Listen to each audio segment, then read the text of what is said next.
Hi and welcome everyone. In today's video, we are going to discuss a very important topic of English learning or English language.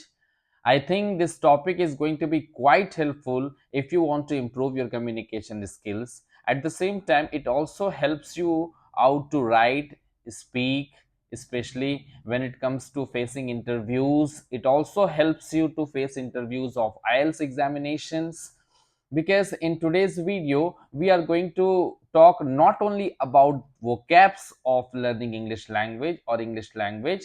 We are also going to talk about means what I would say in Hindi that आज के जो video में मैं discuss करने जा रहा हूँ that helps you like to improve your English vocabulary. At the same time it also improves your way of sentence structuring pattern, क्योंकि जब आप इंग्लिश बोलते हैं और जब आप इंग्लिश को नेटिव साउंड करना चाहते हैं बोलते वक्त, तो आपको कुछ ऐसे वर्ड्स साथ में यूज करने पड़ते हैं जो नेटिव इंग्लिश स्पीकर्स यूज करते हैं। तो आज का हमारा जो मेन टॉपिक और थीम ऑफ द वीडियो है that is nothing but English collocations. तो ये इंग्लिश कॉलोकेशंस होता क्या है? ये इंग्लिश कॉलोकेशंस हम लोग सबसे पहले समझेंगे कि इसमें जो हम लोग वोकैब्स यूज करते हैं, इंग्लिश के वर्ड्स यूज करते हैं, सो दो या दो से ज्यादा वर्ड्स मिलकर जो एक सेंटेंस के सपोर्ट करने के लिए वर्ड्स बनाते हैं, दो या दो से ज्यादा वर्ड्स मिलकर कुछ एक अच्छा सेंस पैदा करते हैं एक सेंटेंस को कंप्लीट करने के लिए, इसको इंग्लिश कॉलोकेशंस कहते हैं। जिसमें मैंने आपके लिए कुछ नोट्स तैयार किया है जिसमें मैं वन बाई वन सारी चीजें डिस्कस करूंगा, और इंग्लिश कॉलोकेशंस आपके अच्छे हो जाते हैं तो आप बहुत अच्छा साउंड कर सकते हैं इंग्लिश बोलते वक्त, और काफी आपकी इंग्लिश जो है जब आप बोलेंगे या लिखेंगे ये नेटिव से मैच करने लग जाएगी। तो चलिए दोस्तों हम शुरू करते हैं। तो पहले एक क्लियर डेफिनेशन पढ़ लेते हैं what is English collocation. So English collocation का डिटेल में आप मींस स्टडी कर सकते हैं आप चैट जीटीपी या फिर गूगल करके। मैं इन शॉर्ट आपको बता देता हूं कि according to the established canons of English language, the way the language is spoken should sound natural and native. This English collocations increases the importance of the use of collocations which are combination of two or more words, combination of two or more words। तो sorry, तो दो या दो से ज्यादा words मिलकर जब English कॉलोकेशंस बनाते हैं और उसके हेल्प से जब आप इंग्लिश बोलेंगे तो आप बहुत अच्छा साउंड करेंगे। तो चलिए हम लोग कुछ इंग्लिश कॉलोकेशंस को यूज करके आप समझने की कोशिश करते हैं कि कैसे हम इन सबको यूज करेंगे। तो पहला एक सेंटेंस है, सपोज आप किसी शोरूम में गए हैं और आप चाहते हैं कि एक कार को चलाकर ट्रायल लें, तो पहले आप किस तरह से बोलेंगे? I would like to take the car out for a test drive. या दूसरा एक तरीका है, I would like to make the car out for a test drive. तो I would like to make the car out for a test drive, ये तो inappropriate sentence हो जाएगा। तो यहाँ पर जो कॉलोकेशन बनाया गया है make the car out, I believe, और ये एब्सोल्युटली क्या होगा, इनकरेक्ट होगा। बोलने को तो बोल सकते हैं लेकिन ये सही कॉलोकेशंस नहीं ऐड हुआ है।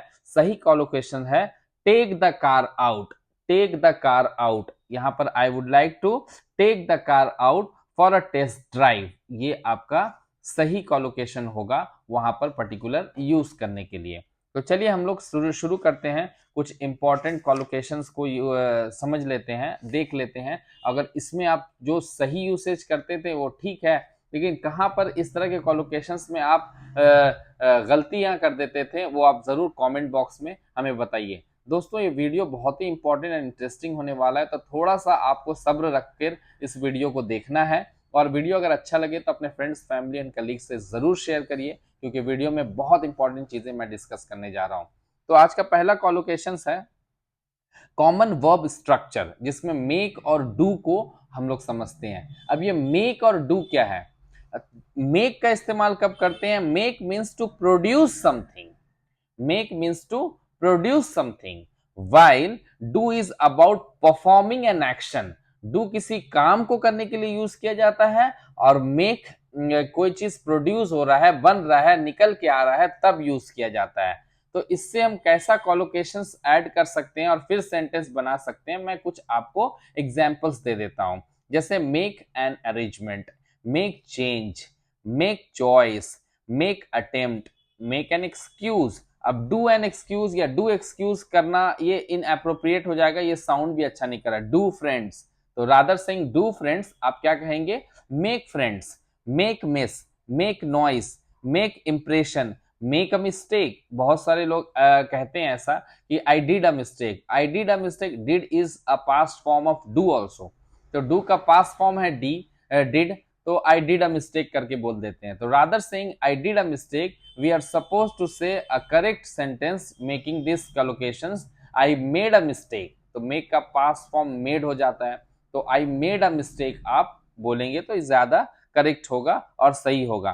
तो make a bet, make a comment, make remark, make point, make plan, make list, make discovery, तो मेक ब्रेकफास्ट। अब डू ब्रेकफास्ट नहीं करना है आपको, मेक ब्रेकफास्ट बोलना है। मेक लंच, मेक डिनर, तो डू डिनर ये इनएप्रोप्रिएट हो जाएगा और साउंड भी नेटिव के जैसा नहीं करेगा। Make coffee, rather saying do coffee, तो मेक कॉफी आपको बोलना चाहिए। हालांकि आप लोग जो भी इंग्लिश को थोड़ा यूज करते हैं और बोलते हैं सारे मिस्टेक्स नहीं करते होंगे, but in order to brush up your English मैं इस वीडियो को बना रहा हूँ। आई रिक्वेस्ट आप देखिए, बहुत सारी चीजें सीखने को मिलेगी। अब डू के साथ क्या आप वर्ड्स जोड़कर कॉलोकेशन बना सकते हैं उसको देखते हैं। Do drawing, do painting, do sketch, do your best, do your best, make the best नहीं बोलते हैं, do your best, do business, do exercise, make exercise तो बोलते नहीं है। डू योगा, मेक योगा नहीं बोलना है आपको, डू योगा बोलना है।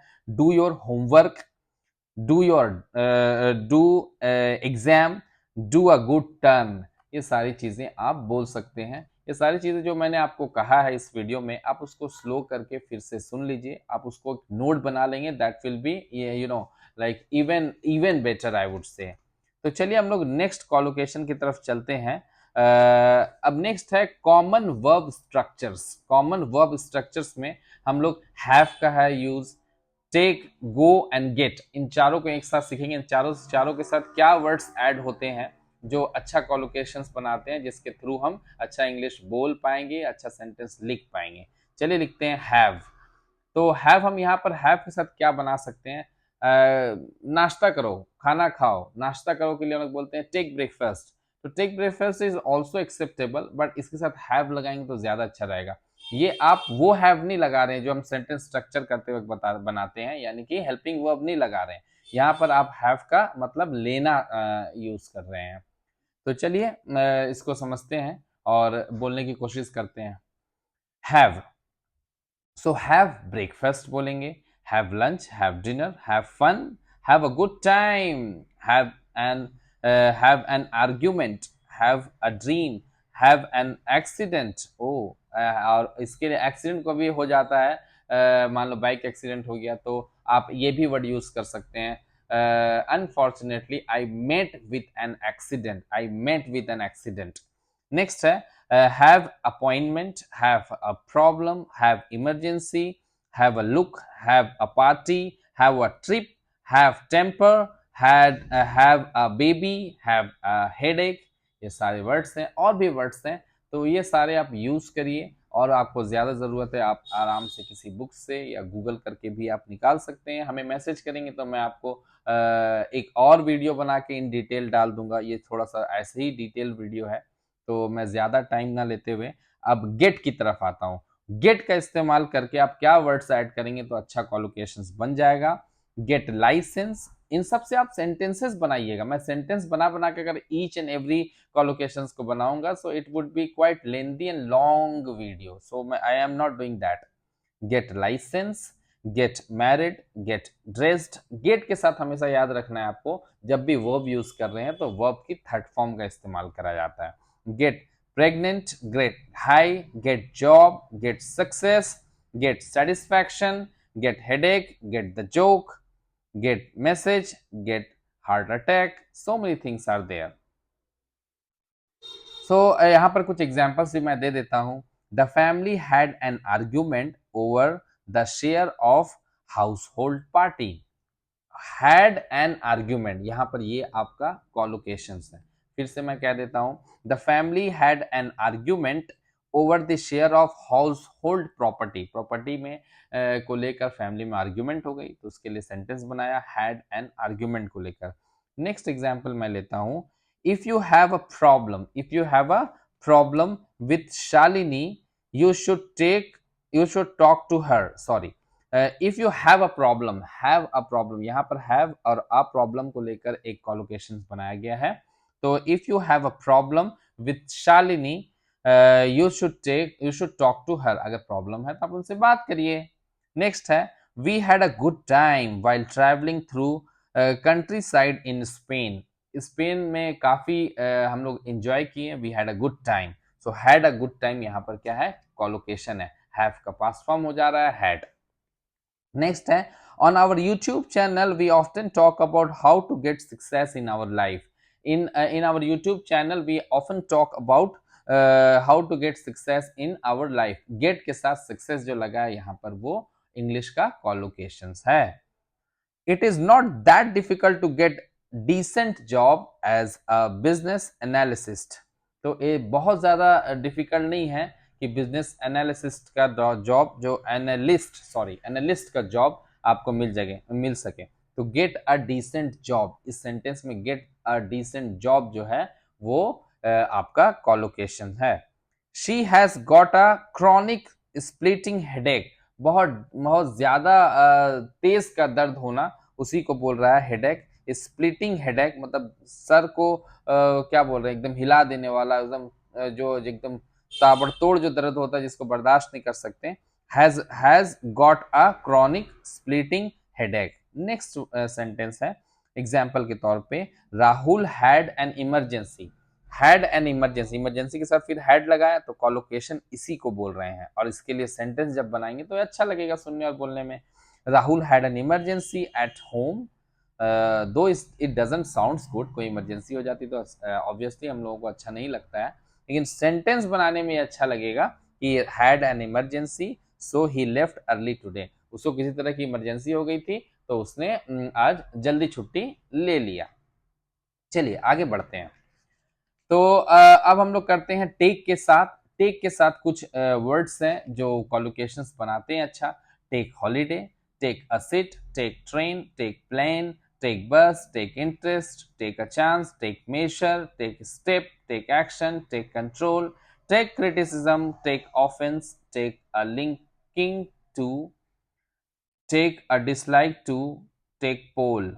इस तरह से गो के लिए है, go crazy, go mad, go bonkers, go berserk, my favourite word, go bald, go hungry, go blend, sorry blind, go def, go bankrupt, go wild, go grey, go green, go yellow, go black, go white, इस तरह से आप गो को use कर सकते हैं। Next है पे, पे अटेंशन, अब गो अटेंशन तो नहीं बोलते हैं, पे अटेंशन, पे ट्रिब्यूट, पे होम एज, पे कॉम्प्लीमेंट, लास्ट, पे लास्ट रेस्पेक्ट्स, पे विजिट, पे lip service.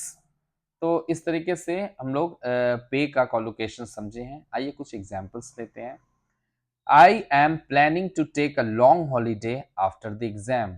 Take a long holiday, यहाँ पर ये कॉलोकेशन है, टेक के साथ बना है, तो इसके साथ ये सेंटेंस बहुत ही अच्छा लग रहा है बोलने और लिखने में भी। I am planning to take a long holiday after the exam. Next है, you should pay attention during the classes. Pay and attention इन दोनों मिलके क्या बनाया है, कॉलोकेशन बनाया है। तो आप इसको ऐसे यूज करेंगे, pay attention during the class, pay attention when you are studying, इस तरह से बोल सकते हैं। The leader paid tribute to the unsung heroes of yesteryear. तो the leader paid tribute to the unsung heroes of yesteryear. Paid tribute, हम लोग tribute देते हैं, या मान लीजिए कोई सेना के जवान हो या कोई शहीद हो जाते हैं तो हम लोग उसको क्या कहते हैं, पे ट्रिब्यूट। अब पास्ट हो जाने से पेड ट्रिब्यूट हो जाता है। Crowd went crazy when Messi scored the winning goal in the final minute. Final minute में जब विनिंग गोल मारे हैं तो मेसी, तो क्या हो गया, crowd went crazy. Went crazy, went is the second form of go, तो गो का पास जब लगाया गया तो वेंट क्रेजी बोल दिया है। और प्रेजेंट में अगर बोलना रहेगा तो गो क्रेजी बोलेंगे। नाउ इसी तरीके से On her Goa trip, she took some stunning photographs. तो she took some, take some को पास्ट में लिख दिया, took some photographs, जो गोवा में विजिट की तो अच्छे अच्छे फोटोग्राफ्स ली, तो she took some stunning photographs. She took an instant dislike to food served at the party. She took an instant dislike. Took an instant dislike यहाँ पर क्या है, इंग्लिश कॉलोकेशंस है. इसके जो मैंने ऊपर कॉलोकेशंस बनाए, इससे आप भी बहुत सारे सेंटेंसेस बना सकते हैं. मैं कुछ सेंटेंसेस सिर्फ शेयर करके आपको समझाने की अच्छे से कोशिश कर रहा हूँ. The boss paid a great compliment to the new manager for her superb presentation skills. मतलब paid a great compliment, boss क्या किया, कॉम्प्लीमेंट किया, उसको तारीफ किया कि उसने अच्छा एक प्रेजेंटेशन दिया. ठीक है, तो आज हमारा ये इंग्लिश कॉलोकेशंस का पार्ट 1 है. अगर आप हमारे वीडियोस को लाइक कर रहे हैं और इस वीडियो को ज़्यादा से ज़्यादा शेयर किया जाएगा, आप इसको पसंद कर रहे हैं, तो मैं इंग्लिश कॉलोकेशंस को लेकर लगभग 10 पार्ट बनाऊंगा बैक टू बैक. ये हमारा आज पार्ट 1 था इंग्लिश कॉलोकेशंस को लेकर. मैं आपको बता दूं कि इंग्लिश कॉलोकेशंस बहुत इंपॉर्टेंट रोल प्ले करेगा. आप इसको सीरियस लेकर और इसको समझने की कोशिश करेंगे तो आपके वन साइड वोकैबुलरी इंप्रूव होंगे, on the other side it will help you out to speak English in a better way, and then you eventually sound like a native. Hope आपको वीडियो पसंद आया होगा. तो अगर आपको वीडियो पसंद आया, प्लीज़ सब्सक्राइब कर दीजिए, एक लाइक ज़रूर कर दीजिए, अपने छोटे भाई को कुछ सपोर्ट कर दीजिए. Thank you.